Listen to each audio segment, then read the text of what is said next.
Hello everyone, welcome back to my channel. आज की video में हम हिंदी की नई किताब वीणा से पाठ 4 सांकेन के प्रश्न उत्तर को सॉल्व करेंगे।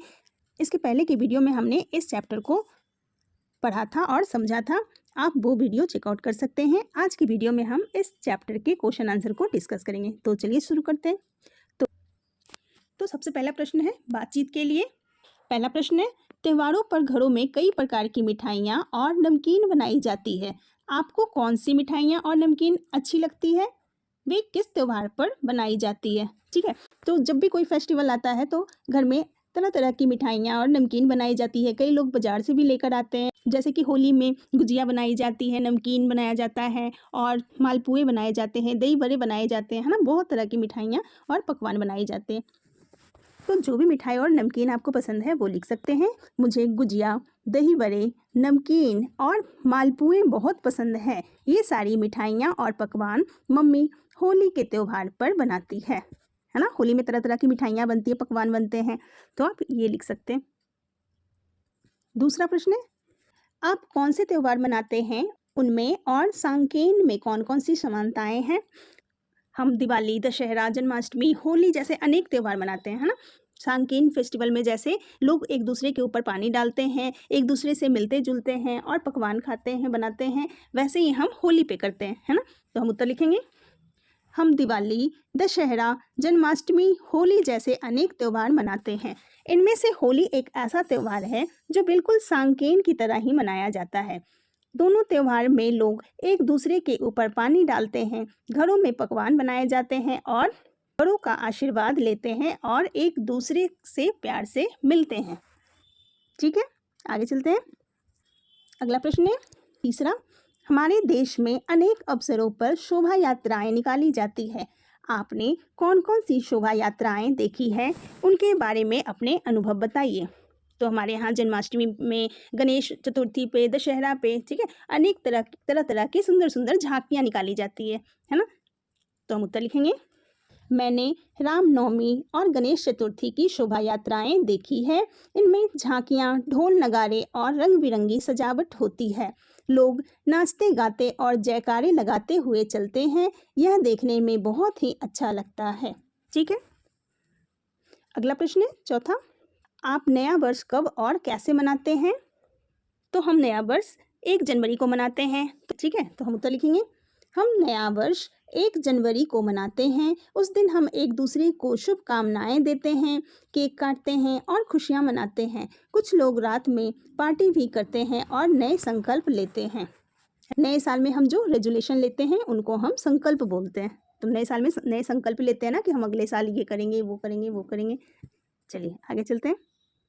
अगला प्रश्न है पाठ से, प्रश्नों के उपयुक्त उत्तर के सामने तारे का चिन्ह बनाएं। ठीक है, अब इनमें से जो भी सही उत्तर है उनके आगे आपने स्टार बना देने। पहला प्रश्न है, सांकेन क्यों मनाया जाता है? ऑप्शन देख लेते हैं। दीपावली पर्व के कारण? नहीं, उस समय दीपावली नहीं होती है, तो ये गलत हो गया। नव वर्ष प्रारंभ होने के उपलक्ष्य में? हाँ, ये सही उत्तर है। ग है, नए मंदिर के उद्घाटन की प्रसन्नता में? नहीं, हम ऐसा भी नहीं करते हैं।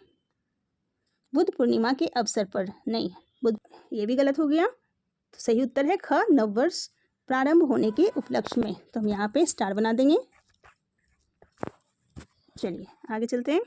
दूसरा प्रश्न है, भगवान बुद्ध का मंदिर कहाँ बना हुआ था? चिकित्सालय के पास? नहीं, ऐसा नहीं था। सरोवर के किनारे? नहीं, सरोवर के किनारे भी नहीं बना हुआ था। नदी के किनारे? हाँ जी, हमने पाठ में पढ़ा कि मंदिर नदी के किनारे बनाई गई थी। समुद्र के किनारे? नहीं, ये भी गलत हो गया। तो हम यहाँ पे स्टार बना देंगे। अगला प्रश्न है, लोग बहुत देर तक एक दूसरे पर पानी डालते रहे क्योंकि ऑप्शन है, उन्हें गर्मी लग रही थी? नहीं, ऐसा नहीं था, ये गलत हो गया। वे स्नान कर रहे थे? ऐसा भी नहीं था। वे गंदे हो गए थे? नहीं, वे सांकेन बना रहे थे। हाँ जी, ये सही आंसर है। तो हम इसके आगे स्टार बना देंगे।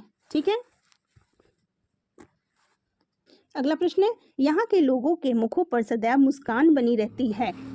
इस वाक्य का क्या अर्थ है? तो इसका अर्थ है कि यहाँ के लोग हमेशा ही खुश रहते हैं। तो ऑप्शन देख लेते हैं। क है, यहाँ के लोग सदैव प्रसन्न रहते हैं? हाँ, ये सही है। यहाँ के लोग सदैव प्रसन्न रहने का अभिनय करते? नहीं, ऐसा नहीं है, वो खुश रहने का नाटक बिल्कुल भी नहीं करते। यहाँ के लोगों को खेलना कूदना अच्छा लगता है। नहीं, इस वाक्य का ये भी मतलब नहीं हुआ। यहाँ के लोगों को नाचना गाना अच्छा लगता है। नहीं, ये भी गलत हो गया।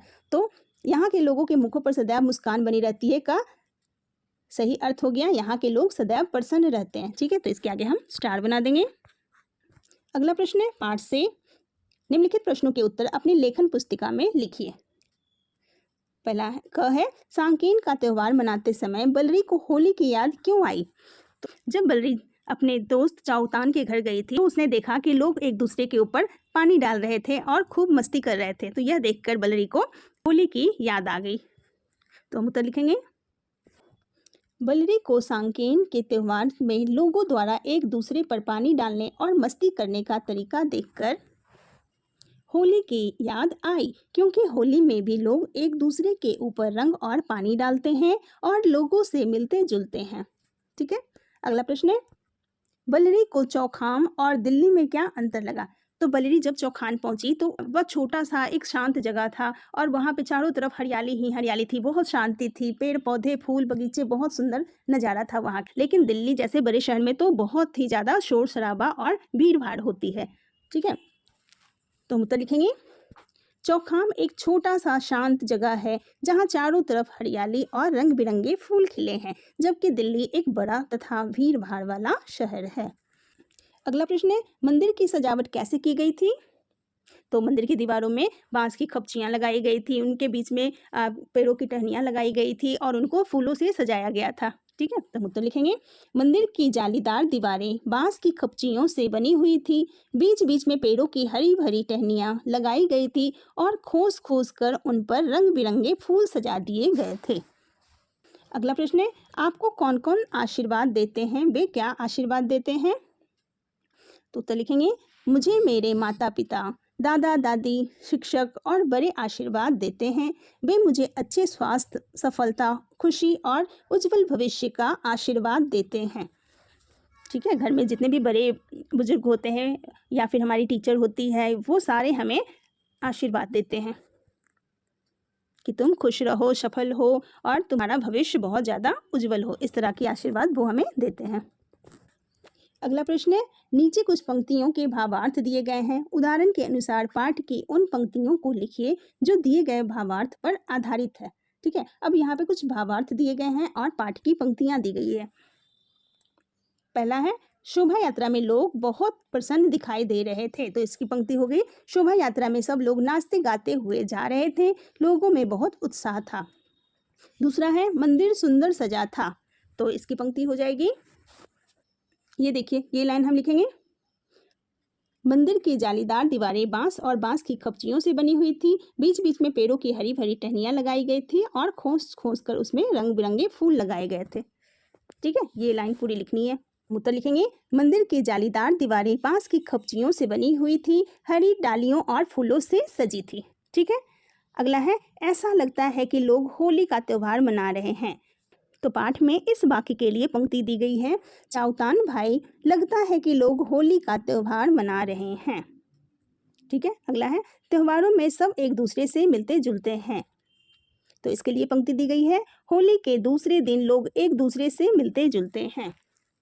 अगला प्रश्न है, नीचे दिए गए वाक्यों में रेखांकित शब्दों के समानार्थी शब्दों का प्रयोग करते हुए अपनी लेखन पुस्तिका में वाक्यों को पुनः लिखिए। ठीक है, समानार्थी शब्द मीन्स की समान अर्थों वाले शब्द। जैसे यहाँ पे मित्र है तो मित्र का समानार्थी शब्द हो जाएगा दोस्त।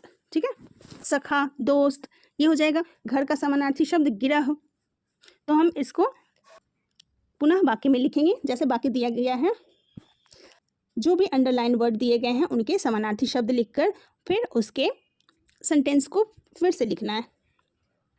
क है, एक दिन बलरी को उसके मित्र चाउतान ने अपने घर बुलाया। तो हम लिखेंगे, एक दिन बलरी को उसके मित्र की जगह पे हम लिख देंगे सखा, चाउतान ने अपने घर की जगह पे लिख देंगे गिरह। ठीक है, तो हम इसको ऐसे लिखेंगे, एक दिन बलरी को उसके दोस्त चाउतान ने अपने गिरह बुलाया। ठीक है, ख है, हमारे गांव के लोगों ने नदी के किनारे एक मंदिर बनाया है।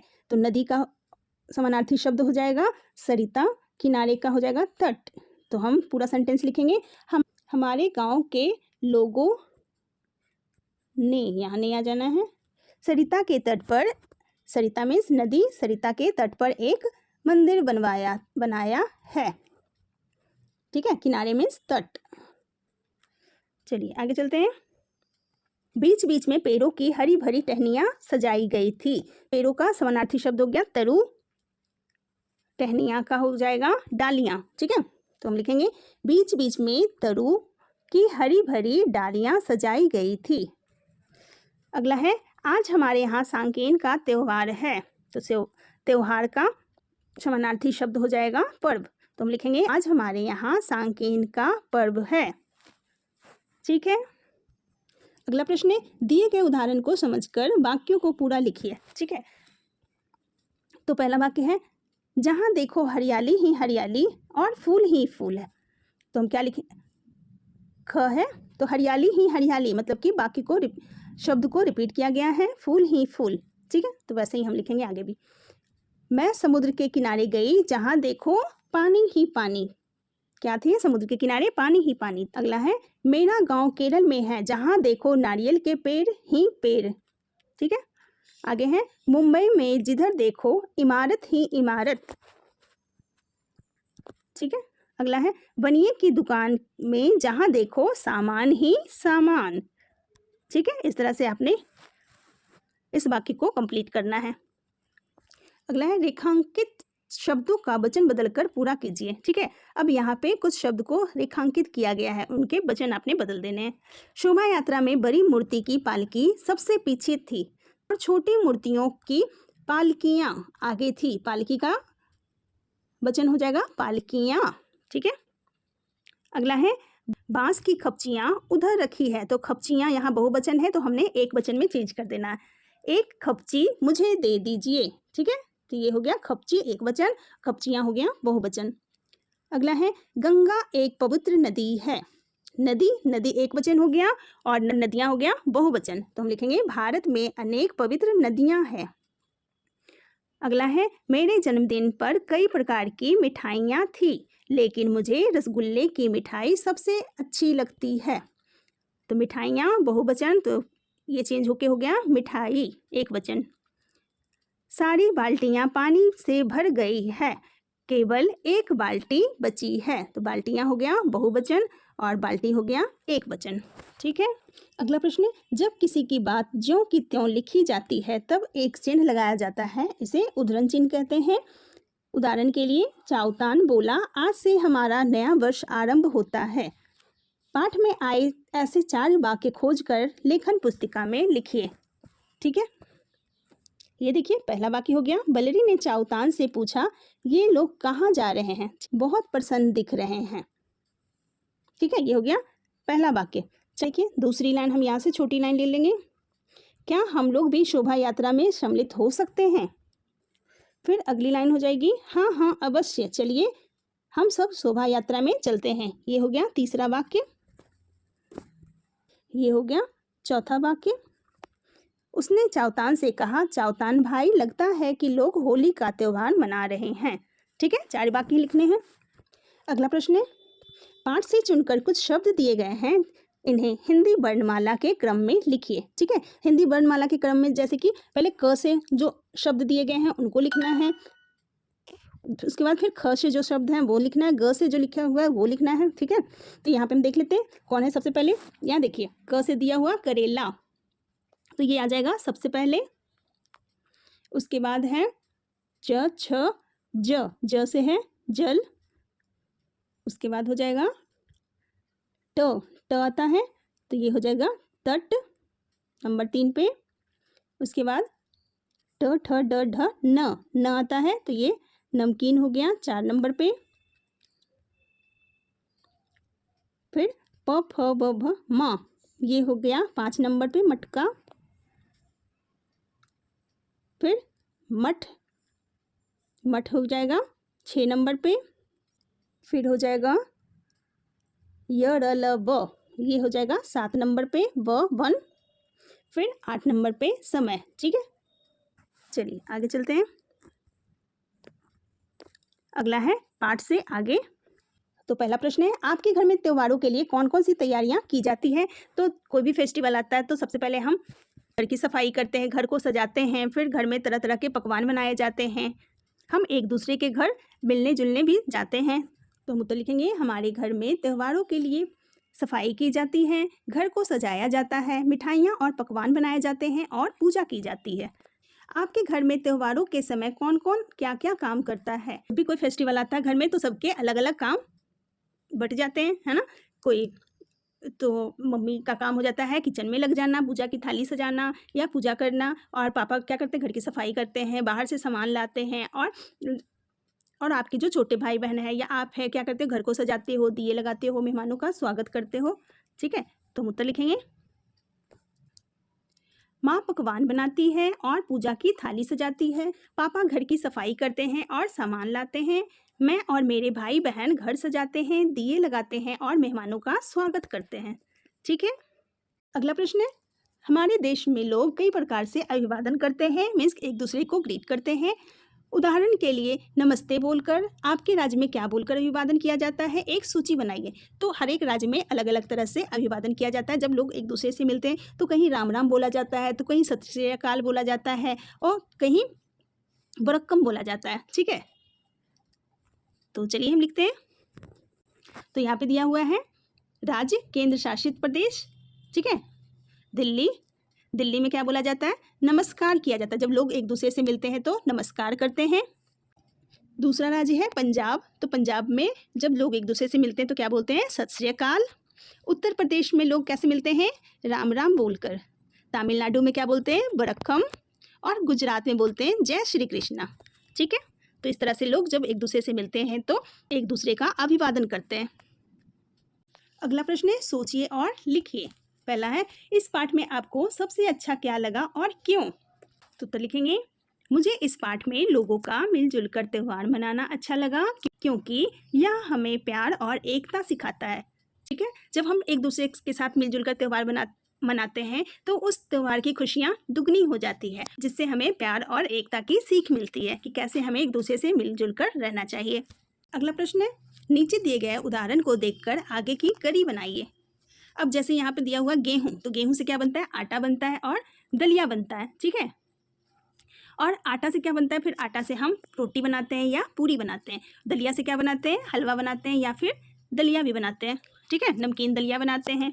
तो वैसे ही यहाँ पे लिखना है, दूध से हमें क्या मिलता है, तो दूध से हमें दही मिलता है और पनीर मिलता है। ठीक है, तो पनीर की हम क्या बनाते हैं, पनीर की सब्जी बनाते हैं और या फिर दही की कढ़ी बनाते हैं। तो हम लिखेंगे, दूध की दही बनती है, पनीर बनती है, उसका हम क्या बनाते हैं, कढ़ी बनाते हैं और सब्जी बनाते हैं। गन्ना से क्या बनता है, गन्ना से गुड़ बनता है और चीनी बनती है। ठीक है, और गुड़ और चीनी से क्या बनता है, वो गुड़ से और चीनी से मिठाई बनता है और खीर बनता है। नेक्स्ट है चना। चना से क्या बनता है, चना से दाल बनता है और बेसन बनता है। जब हम चना को पीस देते हैं तो बेसन बनता है। बेसन से हम हलवा बनाते हैं और दाल से हम दाल फ्राई बनाते हैं। ठीक है, चावल से हम क्या बनाते हैं, चावल का आटा बनाते हैं और चावल का पापड़ भी बनाते हैं। ठीक, और चावल को हम पकाते हैं तो उसको भात बोलते हैं। ठीक है, बॉयल राइस को हम भात बोलते हैं। ठीक है, और चावल का हम खीर भी बनाते हैं, तो यहाँ हम खीर लिख देंगे। ठीक है, अगला प्रश्न है, अपने मित्र को सांकेन के बारे में पूरे दिन का आंखों देखा वर्णन अपनी लेखन पुस्तिका में लिखकर बताइए। आपकी सहायता के लिए नीचे कुछ संकेत बिंदु दिए गए हैं, उनका इस्तेमाल करते हुए आपने अपने दोस्त को सांकेन के बारे में बताना है। यहाँ देखिए कुछ संकेत बिंदु दिए गए हैं, जैसे स्वागत, पकवान, शोभा यात्रा, मूर्तियाँ, मंदिर, एक दूसरे पर पानी डालना, मिलजुल कर खुशी मनाना, पालकी, बांस की खपचियाँ, भगवान बुद्ध का मंदिर, बौद्ध भिक्षु, होली, आशीर्वाद, घर, फूल। ठीक है, तो इन सारे संकेत बिंदुओं का इस्तेमाल करके आपने सेंटेंस बनाने हैं और अपने मित्र को सांकेन के विषय में बताना है। तो हम उत्तर लिखेंगे, आज हमारे गांव में सांकेन का त्यौहार बड़ी धूमधाम से मनाया गया। सुबह से ही लोग भगवान बुद्ध के मंदिर में फूल चढ़ाने आए। बौद्ध भिक्षुओं को आदरपूर्वक बुलाया गया। गांव में सुंदर शोभा यात्रा निकली, जिसमें भगवान की मूर्तियां पालकी में सजाई गई थी। लोग एक दूसरे पर पानी डाल रहे थे और बहुत सारे स्वादिष्ट पकवान बनाए गए थे। बच्चों ने बांस की खपचियों से झांकियां सजाई। सभी ने मिलजुल कर त्यौहार मनाया और बड़ों से आशीर्वाद लिया। ठीक है, छोटी सी पैराग्राफ ही लिखनी है। ठीक है, तो ये थे आपके पार्ट 4 सांकेन के प्रश्नोत्तर। आई होप आप ये काफ़ी अच्छी तरह से समझ चुके होंगे और ये वीडियो आपके लिए काफ़ी हेल्पफुल रहा होगा। मिलते हैं फिर नेक्स्ट वीडियो में। Thank you so much.